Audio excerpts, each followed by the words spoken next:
ఈ నెల మీకు శుభాశుభ ఫలితాలు ఎలా ఉన్నాయంటే, తృతీయంలో రాహువు, పంచమంలో శని, చతుర్థంలో రాహువు, గోచార ప్రకారంగా షష్టమంలో శుక్రుడు, సప్తమంలో రవి బుధులు, అష్టమంలో గురువు, భాగ్యస్థానంలో కుజుడు, దశమంలో కేతు ఉన్నారు. దేవగురు బృహస్పతి అష్టమంలో ఉన్నందున ప్రతి విషయంలో కాస్త జాగ్రత్తగా ఉండండి అన్నారు, కానీ టైం బాగాలేదని ఎవరు చెప్పలేదు.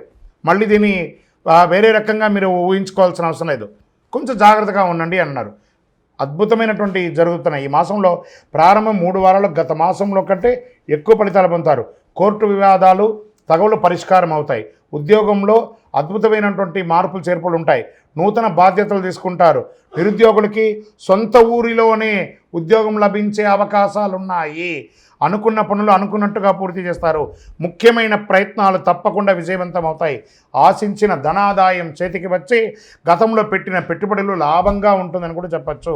ఆర్థిక లక్ష్యాలు చివరి నిమిషంలో పూర్తి చేసుకొని ఏమైనా లోన్స్ రావాలనుకున్నా, లేదా చిట్ ఫండ్స్లో రావాలనుకున్నా, లేదా ఆస్తిపాస్తుల మీద డబ్బులు రావాలన్నా అవన్నీ కూడా వచ్చే అవకాశాలు ఈ నెల చాలా ఉన్నాయి. షేర్ మార్కెట్ స్పెక్యులేషన్ పెట్టుబడులు పెట్టడం వల్ల కూడా చాలా లాభాలు కలుగుతాయి.